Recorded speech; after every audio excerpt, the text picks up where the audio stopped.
I don't think anything is confirmed yet, but it definitely seems like they're going for the arrest of Donald Trump. As our wise correspondent Charlie Kirk puts out here, the New York City Police Department is putting out barricades around Manhattan Criminal Court. So that does seem like the kind of thing you would do if you wanted to keep people from, say, storming the building.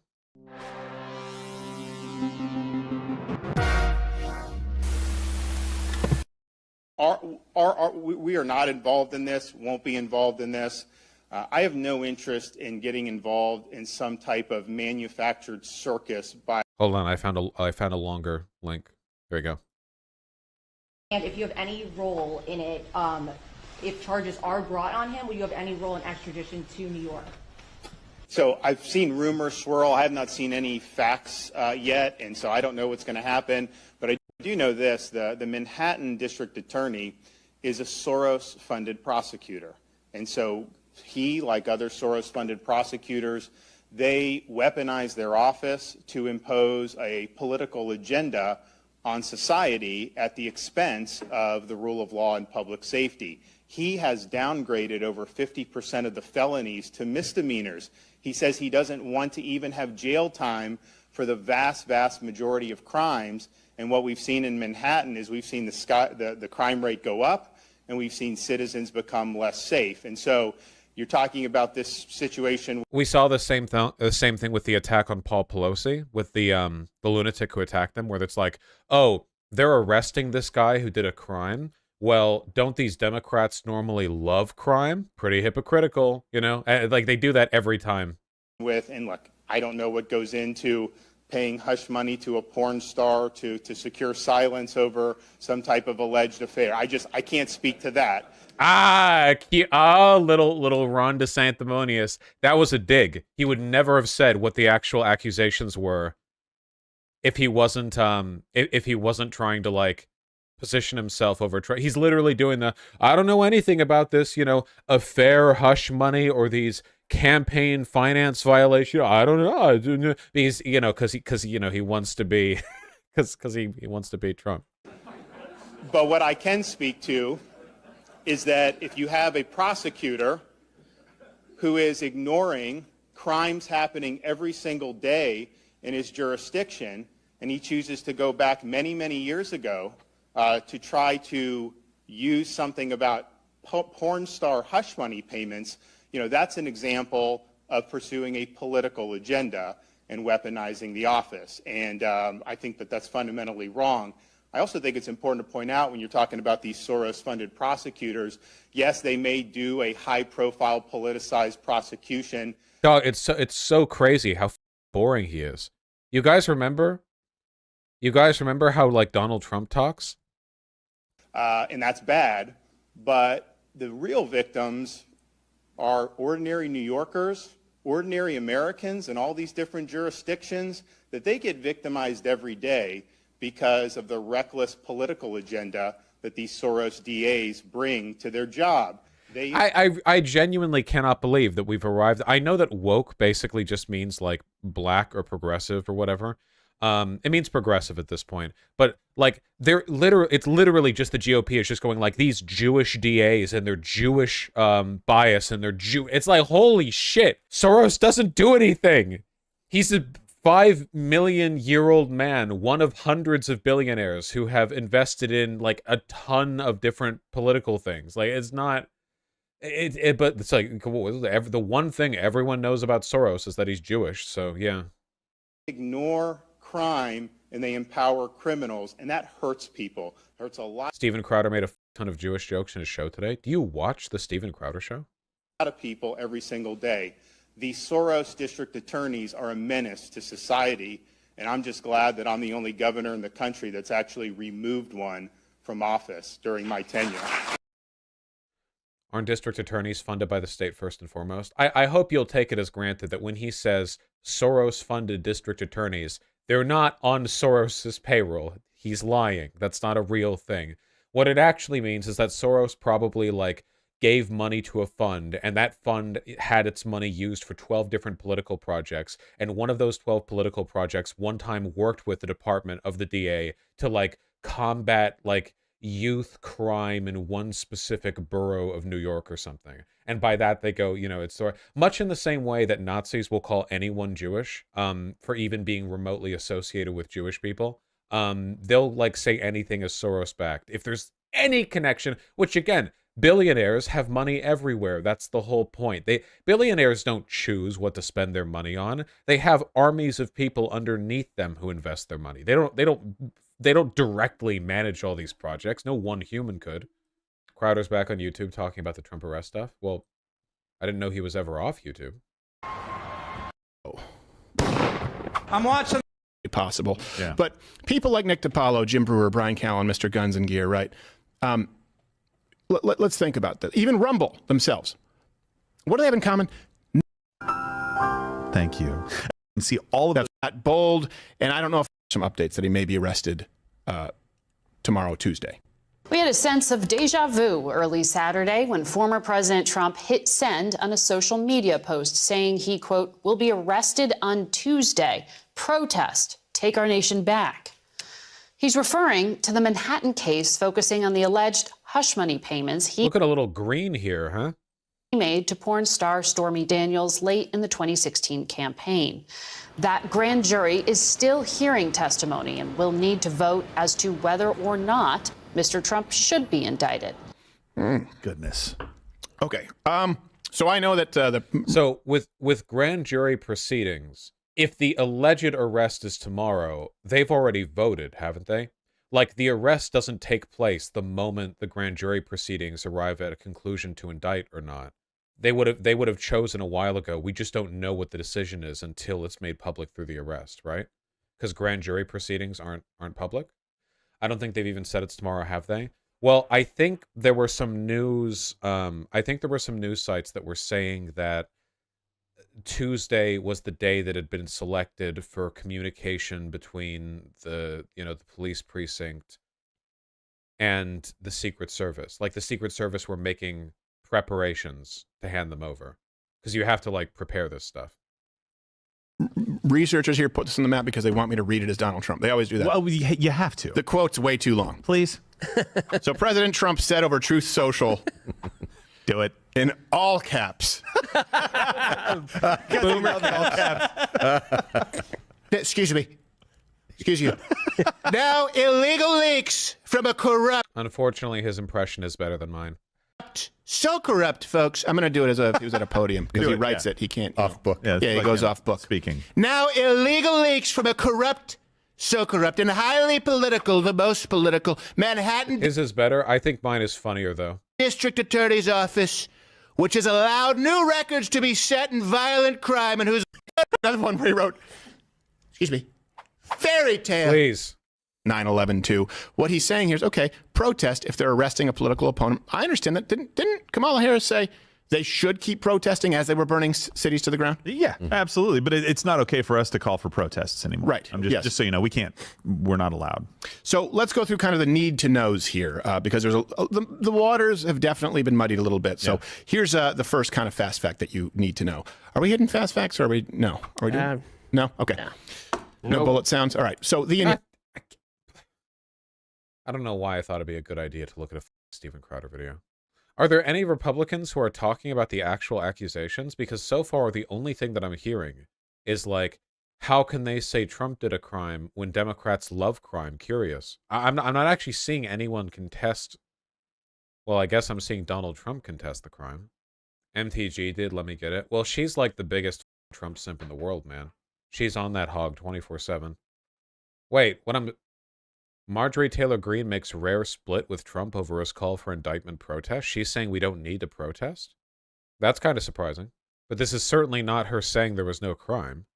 Is MTG a rhino now? No, she's probably just saying this will work out for Trump in the long run. We don't need to protest. These idiots are sealing their own fate in 2024. Yeah. She's basically just saying, like, whatever. We'll win when the election time comes. Which is probably smarter, to be honest. Isn't she a fascist? Yes, for sure. Very openly. I just don't know if we're going to see any, like, I don't know if we're going to see any Republicans, like, actually talking about the crime. Okay, we beefing. What's up? Not good. DeSantis should vow not to extradite Trump and promise to fight this malicious prosecution. It's the right thing to do, and it benefits him politically to be in a position where Trump is relying on him for help. A win-win across the board, unenforced error here. DeSantis does not have that power. Article 4, Section 2 of the Constitution governs here. Guys, it's happening. It's happening again. Ben Shapiro is being less openly fascist than other people in the Daily Wire. Ben Shapiro does have like a tiny fragment of legitimate liberal legalism still broiling around in his skull, whereas Matt has none. Florida law says DeSantis may ask his legal affairs department to review extradition demand. Really? The governor may call upon the Department of Legal Affairs or any prosecuting officer in this state to investigate or assist in investigating the demand and to report to him or her the situation and circumstances of the person so demanded and whether the person ought to be surrendered. Isn't that just asking for advice? Is that the same as the legal authority for them to actually deny extradition? How can extradition be at play here? It's across state lines. Because states can legally not extradite to other states. That's what we see with like trans sanctuary states right now. The ones where they're saying like, okay, if you commit a trans crime in Texas, but then move over here, we will not comply with Texas state authorities and extradite you over there. They can refuse. But I think that requires law, just not like executive orders from the governor. But maybe this does here? But this is a federal issue, right? No, it's being tried in state court in New York. I guess we'll see. Either way, it's still interesting that Ben Shapiro is contesting Matt Walsh publicly here. No, the Southern District of New York is a federal court. Oh, wait, really? Wait. Oh, if that's the case, then I'm completely a federal trial court. Okay, yeah. Okay, then they can't refuse extradition. Yeah, a state can't refuse extradition to a federal, because the federal government is a higher authority than the state government. It's not just between Florida and New York. It's between Florida extradition and a federal charge. So yeah, no, it's a federal crime. DeSantis is correct. There's no way. See, look, when a demand shall be made upon the governor of this state by the executive authority of another state, Cernovich over here is defending the proposition based on the idea that this is state to state, that this is a state law thing, but it's not. Okay, so yeah, DeSantis can't do anything. The name is Nix. What's happening with Trump basically is that he illegally used campaign money that he raised back in 2015-16 to pay off hush money to a prostitute that he slept with. And he's being tried in federal court in New York, and people are mad about it. I mean, well, we think he's going to be tried. We think he's going to be arrested. Theoretically, it'll be tomorrow. So what does this mean? It means that legally DeSantis has no authority to deny extradition of Donald Trump. Porn actress, not prostitute. Sorry, porn actress, not prostitute. My apologies. DeSantis messed up. His supporters should be capable of acknowledging that. He let his personal feelings get in the way and lost people that were behind him. Took way too much time to respond. When he did respond, failed to meet the moment. What? This is so vague. This feels like a live journal. This is like a MySpace, like after a breakup, you know? Similarly, over the last couple of years, Trump has made a lot of errors. His supporters acknowledge that. Do they? He's fighting too many people at once at all times over way too petty issues, but what do I know? But what do I know? Why is she acting like such a girl? What? And like, I don't know. We've all made mistakes, and some people are willing to let that go, and some people aren't. And I don't know. What do I know? Yeah. Since this is a federal crime, doesn't that mean Trump legally couldn't run for president if he's found guilty? No, I'm pretty sure he could still run. The fact that Trump is attacking Ron DeSantis over the possibility that a radical Democrat New York Soros-backed DA might indict him for a stretch felony charge is nuts, and this after DeSantis accused the DA of weaponizing the office. Dude, Ben Shapiro is 100% on the DeSantis train because DeSantis is less populist and represents more like procedural fascist legalism than Donald Trump does. And the other people at the Daily Wire, I think, are a lot more Trump-leaning. And I think that schism is going to be more apparent the longer we go down this road. I mean, both sides are pretty fascist. It's just like, I don't know. Fascism with a competent varnish. Yeah. When will there be a night of the long knives in the GOP? I mean, you joke, but what's been happening to the rhinos and neoconservatives has unironically been a kind of slow burn night of the long knives, in the sense that there's been a very it's not just like they've been made less popular and pushed out of the party. Hardcore Trump supporters refer to neocons like they're traitors. Like the QAnon people don't think of Mike Pence and oh God, the guy who ran in 2012. How am I forgetting his name? The Rhino, the neocon. I'm so dumb. Romney, thank you. Yeah, Mitt Romney. And McCain as well. Yeah, the QAnon people, they don't think of these guys as being like wrong. They think of them as being demons. They like enemies of the people. So I don't know. We'll see how things go. Yeah, Liz Cheney as well. Or she presided over the Jan 6 committee, so you can't tell me anyone is more annoying than Ben Shapiro. I genuinely do not think that Ben is that annoying to listen to. Steven Crowder for me is insufferable. Like I actually don't do Steven Crowder segments in large part because he's insufferable to listen to. In comparison, I relatively like Ben. I like him the most of the Daily Wire crew. I feel like he's the only person I could have a conversation with, you know? Like if there was some big political con and the Daily Wire people were there and I was there and I ended up having to get stuck in an elevator with one of the Daily Wire people and just talk with them, I think for the rest of them, Michael Knowles, Matt Walsh, Candace Owens, we just wouldn't talk at all. I feel like with Ben, I could have kind of a light conversation and make some light jokes on the state of the convention. You know what I mean? And that to me is like an indication of more humanity from him than I would expect from any of the others. Speaking of, Donald Trump tells the world he'll be arrested on Tuesday and calls for mass protests in the streets. The Biden family's Chinese payoff racket begins to see the light of day, and the risk of financial meltdown isn't nearly over yet. I'm Ben Shapiro. This is The Ben Shapiro Show. That being said, I really wish he would shave. I just don't care for the beard. I don't care for the beard at all. I know that he's not. I know that his big thing is that he's supposed to be like a young prodigy with a big brain, but he's not young. He's like 40, so it's not quite there anymore, but I really wish he'd shave the beard. That would be the only theory under which you could do this sort of thing. This starts to look really dicey in the first place, and it also does look politically motivated because we've had too many prosecutors who've come out and they've said that we are going to get Trump, right? We had Letitia James, when she took office as Attorney General of New York, officially say, like in her opening statement, we're going to get Trump.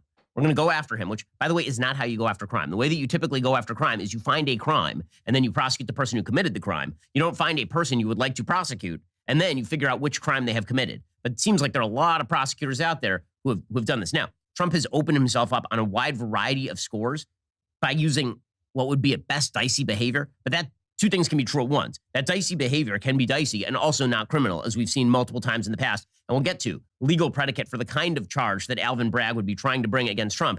And we'll show that legal predicate really does not exist. There'd be a novel... Okay, please, thank God. Give me like an actual... Okay, I want an actual conservative defense of Trump here. Legal theory if carried to fruition. So according to the Associated Press, even as Trump's lawyer and spokesperson said there had been no communication from prosecutors, Trump declared in a post on his social media platform he expects to be taken into custody on Tuesday. Again, this is why I say I think Trump is just kind of speaking off the cuff as per his usual arrangement. I don't think this is a planned statement. I don't think there was a leak directly from the New York DA's office to Trump. It sounds like this went through a process of telephone, and finally Trump got the information that he was going to be arrested on Tuesday, and he put that out there. But as I say, there's still process to take place. Business Insider is reporting that a possible Donald Trump hush money indictment is on hold until a final witness even testifies before a Manhattan grand jury on Monday afternoon. A source with knowledge of the investigation told Insider Saturday night there is at least one more witness. That source spoke on a condition of anonymity because they were not authorized to divulge details of the grand jury proceedings. Well, if there's still a witness, that means the grand jury has not even voted yet on whether they believe that an indictment would be justified or necessary, which means that it seems weird that Trump, before the grand jury has even decided, would be saying, I'm going to get arrested on Tuesday. Probably somebody told him the soonest you could be arrested is on Tuesday, and they're already talking about an arrest. The source declined to identify the witness, whose testimony will cap a 2-month grand jury presentation by prosecutors under District Attorney Alvin Bragg. A separate source who spoke on condition of anonymity said that the witness is not Alan Weisselberg, that's Trump's former CFO. The star witness for the grand jury so far has been former Trump attorney and fixer Michael Cohen. Mm-hmm. He expected to be the final grand jury witness when he testified on Monday. TBH, he might actually be right. Yeah, whether or not he's actually right, I think really depends on whether or not insider information suggests the grand jury's decision is kind of like already decided, you know? If the grand jury proceedings had gone along in such a way where basically everyone knows what the answer is going to be, they're all going to decide to indict, and they're just waiting on the last witness because they have to go through it all before they're not going to skip the witness, of course. They're going to go through it all, and then Tuesday would be the earliest time they could possibly arrest, and then like Trump just assumes that they would at that time. Depending, I think there's information that could come out of there that would lead him to reasonably believe that's the case. We also, of course, know that the New York City Police Department has been setting up blockades around the New York City courthouse. So that's definitely not something they would do unless something was likely to happen or happening soon. I mean, at the very least, like, we're probably going to hear something pretty critical tomorrow.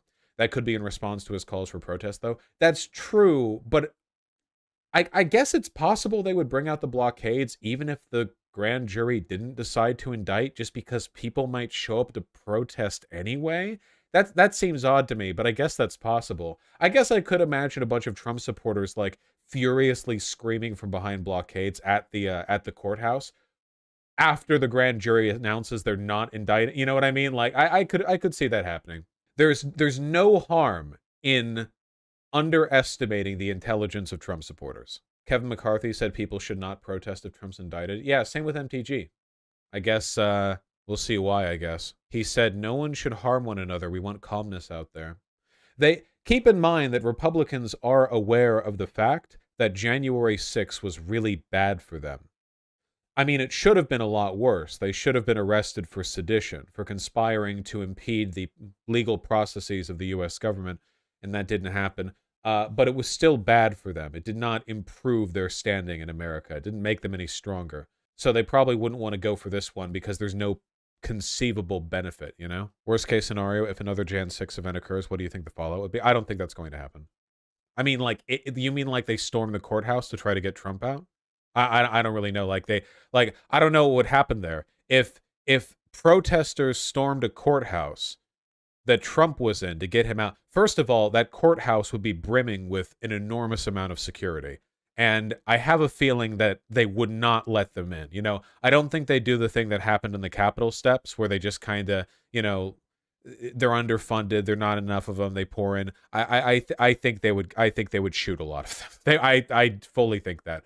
But if that didn't happen and they somehow made their way into the courthouse through the New York City Police Department, through everyone, and got to Trump, what would Trump do, right? Trump would just have to stand there and like shrug. Because if Trump leaves, he's now complicit in his own breakout attempt, which means that there's now another thing to charge him on. It's not like he could escape the country like that, you know, what would that, like, they arrive at him, they're like, we're here to get you free. Like, what? So he's going to live as a fugitive the entire time? The funny thing is, Trump is so egotistic, he might do it just to like go along with the crowd. Like his lawyer would be like, Trump, Mr. President, please do not go with it. And he's my heroes, my patriots, my little pog champs. Of course, I would never let you down, and you would never let me down. Let's walk out of here together. And then he leaves the courthouse, and he's a fugitive, and they nuke New York or something, whatever. What if they kidnap him? I feel like we're getting into Hollywood movie territory. Well, we've been in Hollywood movie territory for a while, but. Monday and Wednesday of last week. And so bottom line is that Trump's timing may be off. Now, that doesn't undercut the fact that if he is indeed arrested, it's going to be an absolute bombshell in the middle of American politics, the presidential race, and law enforcement generally. We'll get to more on that in just 1 second. First, what would Secret Service do if people stormed the building to get to Trump? The Secret Service would shoot them. The Secret Service's job is to protect Trump, not to listen to Trump. Like, when the Secret Service are assigned to protect somebody, job number one is that person lives. Job number two is they follow that person's orders. If a president or a former president is doing something that is risky to their own safety, the Secret Service will not hesitate to tackle them and take them out from their own will. They will literally do anything to protect the life of a person they're protecting. That's it, you know. So they would shoot the people who are trying to storm in. Let's talk about the fact that a lot of people. Nope. 100 Nope. protest. And this, of course, led the entire media to immediately jump into, he's going to start another insurrection. It's an insurrection. That's you guys. First of all, there's nothing illegal about calling for people to protest. If there were, then the entire Black Lives Matter movement would have never got off the ground. That is true. In June of 2020. Democrats love protests until they are protests of things that they don't particularly like, at which point it becomes a threat to democracy. Trump saying protest does not mean that he is calling for a violent insurrection against anybody. You know how I know? Because there's an actual crime in the United States called incitement. You can be prosecuted for it. If you say to your neighbor, you should go out and you should commit an act of violence against Bob, and then he goes out and commits an act of violence against Bob, then you will be prosecuted for incitement. It is not incitement to say protest, protest, protest, even in all capital letters, even if it's Donald Trump, even if there are lots of exclamation points. So let's go through a little bit of the actual case here with regard to what's happened. So first of all, Michael Cohen, who would be the chief witness in all of this, and who himself has been, I believe, convicted of perjury. And he lied when he was talking about his taxes and all of this, and he pled guilty to campaign finance fraud. As we'll talk about, that has At the direction of Trump.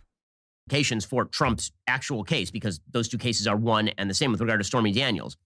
But he was also convicted for hiding money from the IRS and all the rest. Michael Cohen says Trump isn't doing this because the DA leaked. He's doing this because he's essentially leaking the fact that he's going to be arrested. Okay, whatever. Here's Michael Cohen. This untruth social post that was put out by Donald, knowing Donald the way that I do, I don't see a reason that Donald would have put out the statement unless he has or his team have been contacted by the district attorney's office and advised accordingly. It's not Donald to turn around and to come up with something for just because he's bored at Mar-a-Lardo, sitting there on a Saturday morning, hey, let's stir this all up. And I'll tell you something else about when I read that that post. It's eerily similar to the battle cry that he put out just prior to the January 6th insurrection. Okay, that sort of stuff is super tiresome. Super tiresome. And the reason that it's super tiresome, of course, is because saying that you want people to protest is not the same thing as saying that you want them to commit acts of violence. I will say... Okay, to be fair, Trump also didn't say he wanted people to commit acts of violence. He just euphemizes the acts of violence behind slogans like "Take our country back," "Fight, fight, fight," you know, like stuff like that. Like, obviously, Donald Trump has never tweeted out, you know, hey, it's January 5th. Tomorrow, I want you all to go to the Capitol building and invade it and attack officers and kill people and blah, blah, blah. Like, obviously not. Incitement is a little bit more complicated than that. But I do agree that I don't think saying protest, protest, protest is incitement. Every time I hear Michael Cohen, I can't help but think of the Donald Trump tweet, maybe my favorite Donald Trump tweet of all time. And there's a long list. I mean, Donald Trump's Twitter feed is just lit. But Donald Trump, August 22nd, 2018, quote, "If anyone is looking for a good lawyer, I would strongly suggest you don't retain the services of Michael Cohen." How can you not like Ben, man? Come on, that was so endearing and dorky. That was so dorky. That was bad. Yeah, it was cringe. It was cringe. Yeah, it's human. To live is to cringe. Sorry, my standards have just been set so low from people like Matt Walsh that I just, it would, you know, it's the different, like the difference is if Steven Crowder ever did a bit like that, it would go on for 8 times as long. And he would have like the people he pays to sit next to him sympathy laughing the entire time, pretending it's the funniest thing they ever heard. And the moment he stopped, he would like snap and move to the next thing because he's not actually amused by his own jokes. Okay? That's just, listen, all right? One of my favorite tweets of all time. Of course, you know, Donald Trump has a habit of not hiring the best people. I mean, let's just put it out there. Half the people who he's hired, he's either fired because he thought they were incompetent or have ended up, you know, being prosecuted. In any case, Michael Cohen, as it turns out, was not a good lawyer. And this is what is going to lie at the heart of this particular case, is what did Trump know and when did he know it and what was going through his head when he authorized a payment from Michael Cohen to Stormy Daniels. So to recap this rather salacious saga, the story here is that way back when Donald Trump likely stooped Stormy Daniels, who was a former porn actress, is 2006. And all the way back to 2006. This is 10 years before Donald Trump was running for president. And he was at some sort of golf event. And he hit on Stormy Daniels. And then he essentially invited her to his hotel room, implying that he would cast her on The Apprentice. And then he had sex with her. And she waited for like years on end for this to, because Donald Trump was not exactly known as, you know, Captain Monogamy. This has never been Donald Trump's brand. Donald Trump's brand has never been that he is a particularly holy man when it comes to his wedding vows. And so there's really no there there. There was no actual story there with regard to Stormy Daniels screwing Donald Trump, because after all, Donald Trump for several decades screwed anything that moved.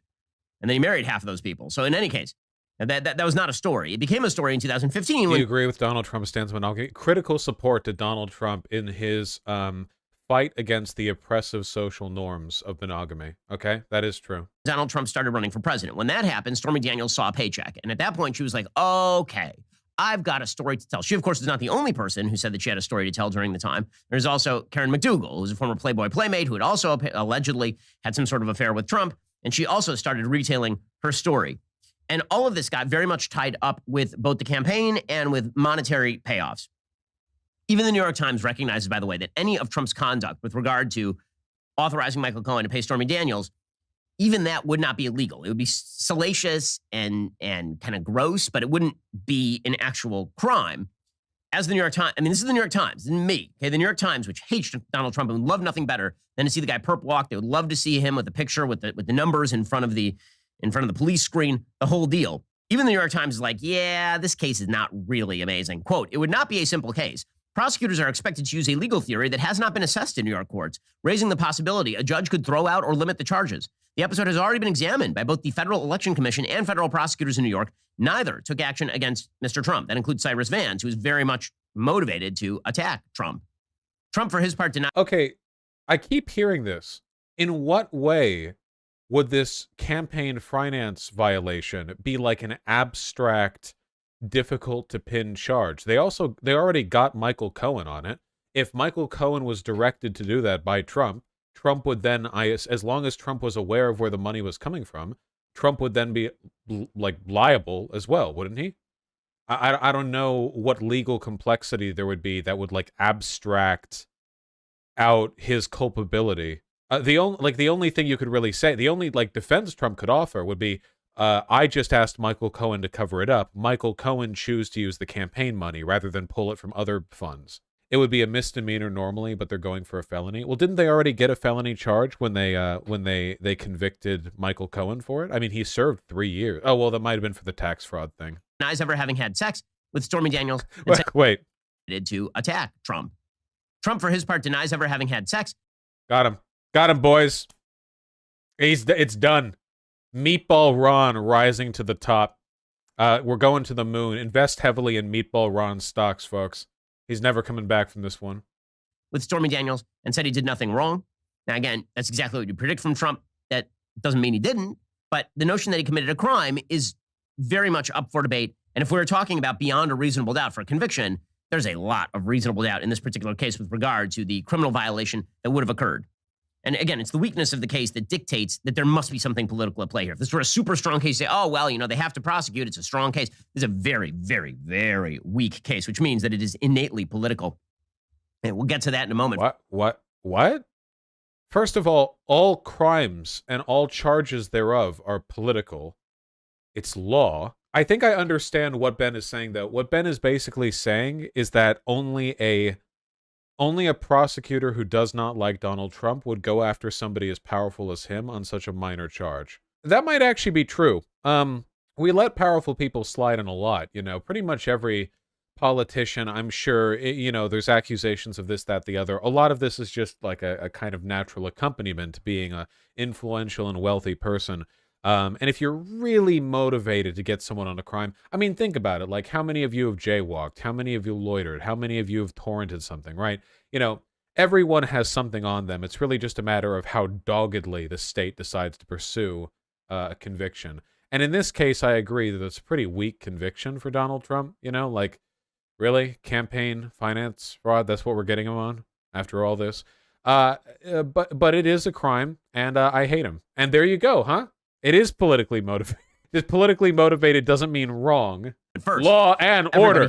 Everybody in my audience, you all know that the thing that is basically keeping me alive at this point is Black Rifle Coffee. Stop. Moment. This is her moment. Now, since 2000, Trump had been flirting with running for president. Right? He thought about it in 2011. He thought about it in 2000. He thought about it like over and over and over again. So in 2011, when Trump was talking about running for president, you remember he actually flirted pretty strongly with it in 2011, 2012.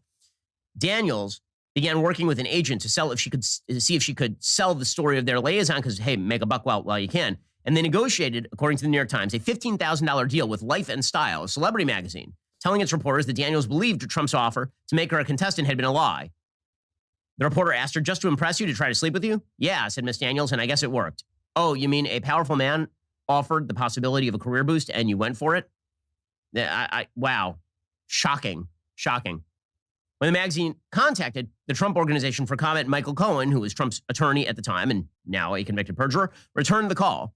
A lawyer who had joined the company just 4 years earlier, Cohen had become Trump's fixer. Trump dropped out of the race. He continued hosting The Apprentice. That October, Daniels' story actually surfaced briefly because they tried to leak it to a gossip blog called The Dirty. A couple of media outlets followed up, but none offered payment because after Trump was no longer running for president, no one, frankly, cared. A couple of media outlets followed up, none offered payment, and Daniels actually at the time denied the story. And then in 2015, of course, Trump crops up again in the political eye, and Daniels once again is like, hey, I can make some moolah off that one time that I shtupped the president-to-be. So she tried to sell the story again in spring 2016, knowing that Trump was in the headline. I don't understand what the point of this is, other than to like illegitimately instill in the minds of the people watching, the morons who watch his show, that this is in any way like unusual or illegitimate. Like obviously, like if somebody had an illicit affair with a to-be president, they would be trying to get a bunch of money off that story. That's just a thing that happens. That's literally what happens. That's what the term hush money literally, like that's the whole thing. Yeah, we live in a society, a capitalist society at that, obviously. I mean, it goes all around. If you wanted an example of like an illegitimate version of this, Tara Reid, the person who accused Joe Biden, actually did do the like dishonest, like will lie for money, political bias, da-di-da-di-da thing. But there's no reason to believe that Stormy Daniels is in any way. Stormy Daniels isn't even saying like, yeah, Donald Trump like, or whatever. She just was saying that she f***ed him. She was a legitimate grifting piece of shit. Tara Reid, yeah. This time for more than $200,000. All of the publications that she approached passed, including the National Enquirer, at about the same time. Karen McDougal, former Playboy Playmate, also began thinking, how do I make a buck off the fact that Donald Trump slept with me in 2006? He had a busy year in 2006. I believe he married Melania in 2005, and then, according to Karen McDougal and Stormy Daniels, in 2006 he had sex with both of them. So it was a busy year. Was 2006 midterm elections, Iraq War, beginning of the Sunni insurgency. Wait, was Tara Reid's accusation proven false? It's not really that it was proven false. It was that it had like no legitimacy to begin with. Tara Reid had a consistent story against Biden for like 20 years, basically. And then right as he started to run, she changed her story entirely, then changed it multiple times after that. And people who previously vouched for the legitimacy of her story started backing off and saying like, well, I don't know about this, I don't know about that.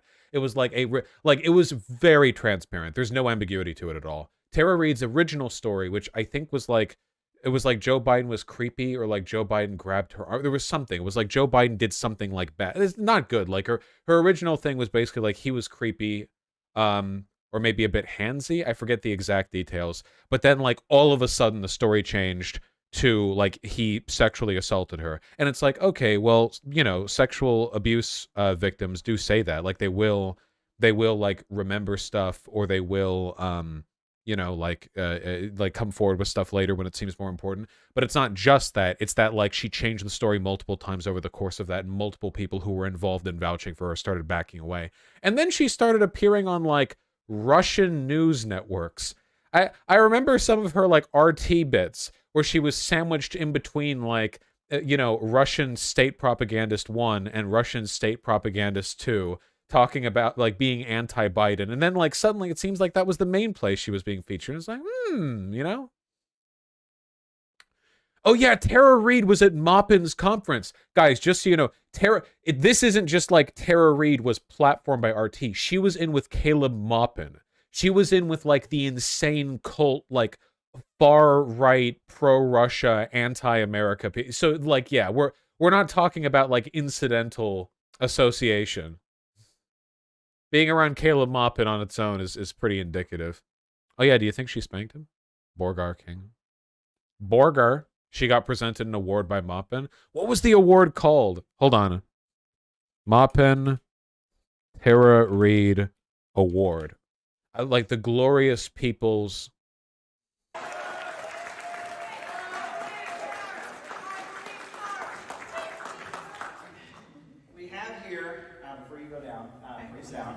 present to you the International Solidarity and Truth Award. The International Solidarity of Truth Award. This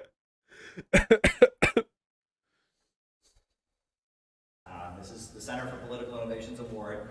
We are giving to Tara Reid for actions in defense of international truth and solidarity. To be fair, she does seem to be a little bit freaked out being up here. She probably got invited. It's the Center for Political Innovation, the CPI. So she might have been like, oh, you know, it's just like a thing. And then she shows up at this cult being given an award. I don't know. It's pretty funny. She probably got $200. You think they can afford $200? In the pursuit of peace and justice.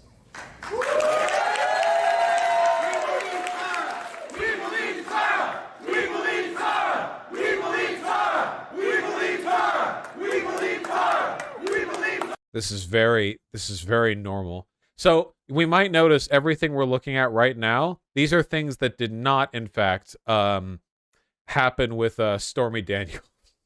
Nobody contests the Stormy Daniels claim. That's why they paid her off. Tara! We believe Tara! We believe Tara! We believe Tara! We believe Tara! We believe Tara! To be fair, she clearly does not. We believe Tara! We believe Tara! We believe Tara! We believe Tara! We love you, Tara!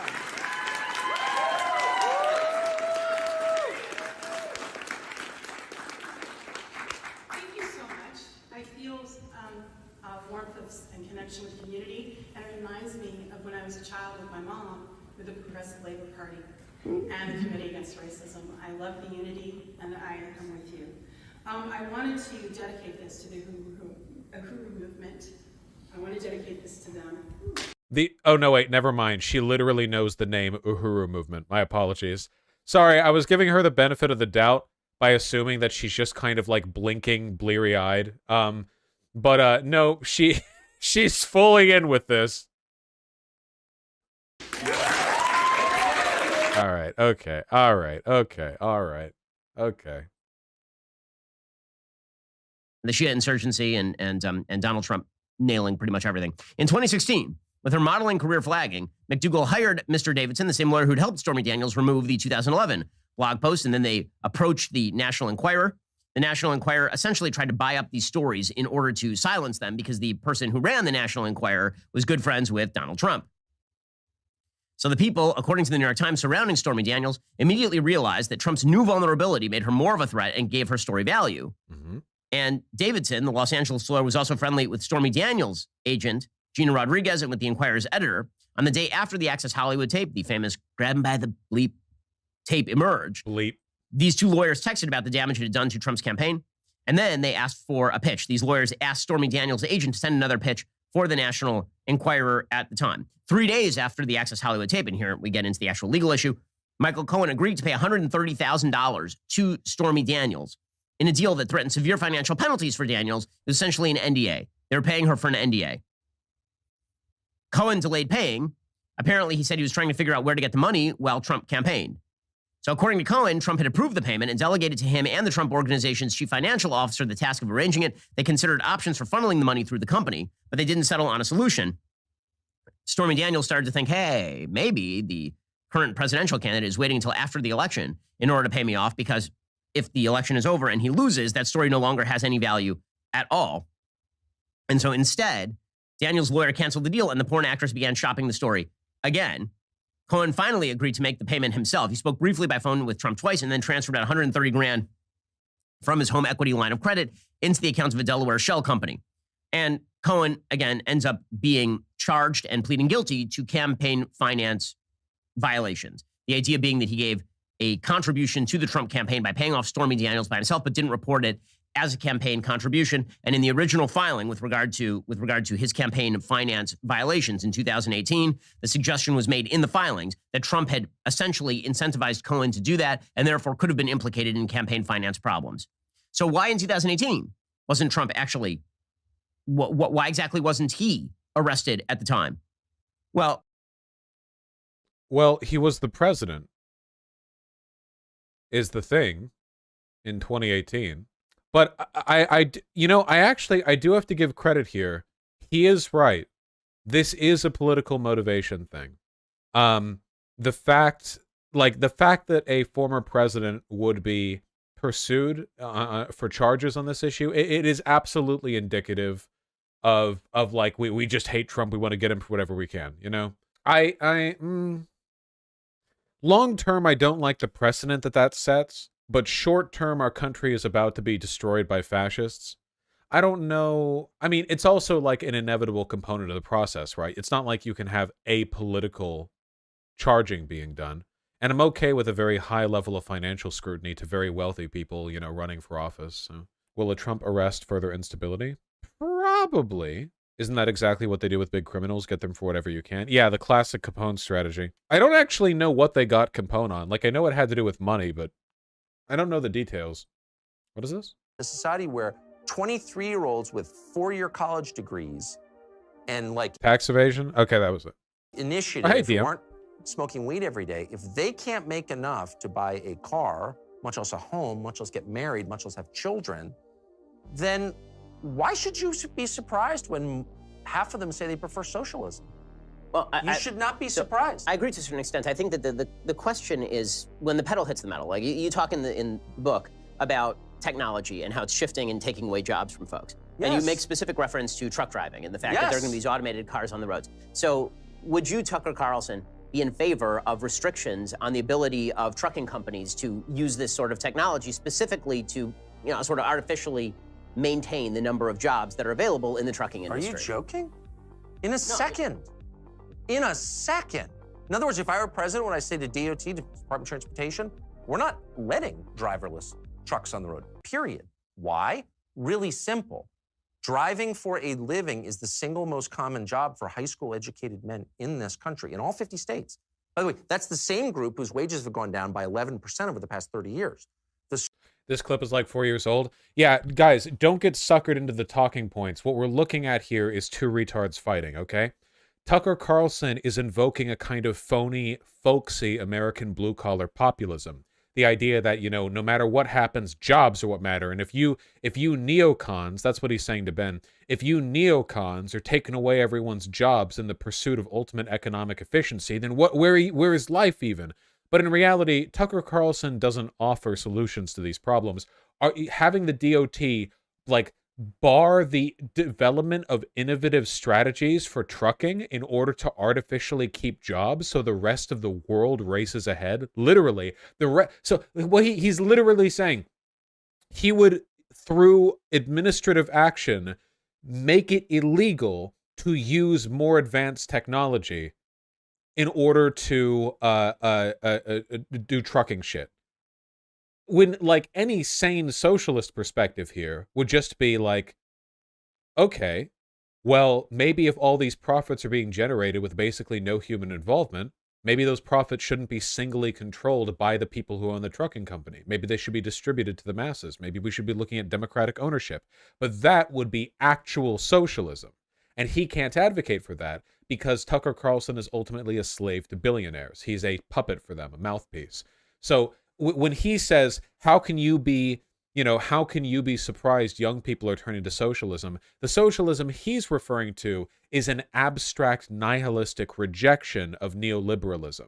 It's a countervailing force to Ben Shapiro's economic efficiency. What it is not is actual socialism. And of course, Ben Shapiro here is just being a neocon, which means that his economic prescriptions are probably well aligned when it comes to GDP maximization, but they don't serve to, keep people healthy, happy, and employed. Isn't it still a step towards the right direction? No. That would be like saying that you want to make farming illegal because so many people are making their living off of hunting. And it takes more people hunting to sustain a population than people farming. So you, like, keep people from developing civilization because it would mean, like, but in reality, it turns out when you have a smaller number of people able to fulfill a task that previously required a larger number of people, like what we did with food acquisition, with agriculture, all those people who no longer have to spend their days hunting or trucking, in this case, can spend it doing other things. The problem is, obviously we're just not orienting society around those systems. We're not respecting the basic process of efficiency and resource distribution. We're letting everything pile in the hands of the people who just happen to be in charge of the companies that got the innovative automation tech. So do not be swayed by Tucker Carlson's phony socialism, my friends. Embrace the real product. Social cost of eliminating their jobs in a 10-year span, 5-year span, 30-year span is so high that it's not sustainable. So So I want you to think about that for a second. What he's saying right here is, it isn't economically sustainable to automate trucking because then you'd have all these people without their jobs. Here's the question. How does that work out mathematically? The profits of the trucking industry would stay as high or even get higher, and they wouldn't have to pay the wages of the people they laid off. So the money that would have gone to those people still exists. It just exists in the hands of the bourgeoisie, the corporate owners of those trucking companies. So what if we just took the money and pushed it somewhere else? What if there was a system that we could use to take money from wealthy people and give it to less wealthy people? I'm racking my mind right now. Oh, but that's right. Tucker Carlson can't advocate for taxes, can he? Because he's a puppet for billionaires. He can't do that. So instead, he has to do this. Yeah, actually, the best thing we can do is use administrative action to block innovative technologies. That's great. That's a good idea. Anything to prevent higher taxes on the wealthy. Anything. So the greater good is protecting your citizens from, look, capitalism is the best economic system I can think of. Do not be lured by his phony socialism. I think that anyone's ever thought of, but that doesn't mean that it's a religion and everything about it is good. No, but there's no Nicene Creed of capitalism that I have to buy into. What I care about is living in a country where, decent people can live happy lives, actually. And so, No, he doesn't. Every candidate he's ever supported, every policy he's ever pushed for, they harm you, they hurt us, they hurt Americans, they hurt non-Americans, they hurt white people, they hurt non-white people, they hurt Jews, they hurt Gentiles, they hurt men, they hurt women, they hurt everybody. The only group of people that his policies do not hurt are the bourgeoisie, and that is it. No, I would say immediately, no, are you joking? And I maybe would make up some pretext for public consumption, like, oh, they're dangerous. The technology is not quite finessed. No. But the truth would be, I don't want to put 10 million men out of work because you're going to have 10 million dead families. Why?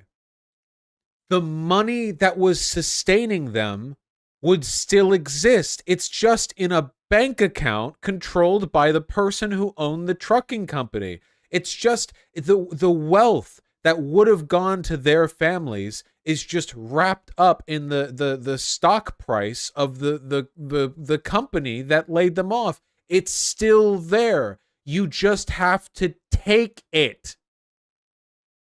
And the cascading effect from that will wreck your country. Nice. I know how that was being framed as like a win for Tucker Carlson. Are we doing? There are a few problems. Okay, the problem number one is that it's totally unclear whether Trump would have actually been able to be convicted on that charge, given the fact that he had multiple reasons to want Stormy Daniels' story not to come out. One could have been the election, so he could theoretically say this was a campaign expenditure. It should have gone through his campaign arm. The second is, it wasn't a campaign expenditure. And so if he'd used the campaign arm, that would have been campaign finance fraud, right? The reason that he wanted to shut down Stormy Daniels' story is because he didn't want Melania finding out, because embarrassing Melania, right? That's the so-called Melania defense that people have been talking about. And so, again, the violation here is just unclear on a wide variety of issues. Hans von Spakovsky of the Heritage Foundation, and he says if the state charges are based on a supposed violation of federal campaign finance law, the Manhattan DA is way off base. Right? The misdemeanor would be falsification of business records by the Trump organization, that Trump sent 130 grand to Michael Cohen for legal services, but the legal services were actually just to pay off to Stormy Daniels. That's a misdemeanor. The statute of limitations has run. Also, you don't charge a former president of the United States on that basis. It's way too politically fraught. If you were going to try to wrap that into some sort of felony, it would have to be a federal felony, like a finance felony on the federal level. And as we'll talk about in a second, that is an extremely weak case. Also, speaking of extremely weak cases, The case that the federal government knows what it is doing financially continues to weaken. We'll get to that a little bit later on. But this means that you have to think about what you do to protect your money right now. God damn it, dude. Holy shit. He must make so much money from these ad reads. Oh my God. They're like jump scares. It's all ads. I feel like we have a handle on this. I'm bored of this particular subject. I probably agree with the criticism that there is a larger than normal degree of political bias in the decision to move forward in this way. But at the same time, I don't care. I don't care.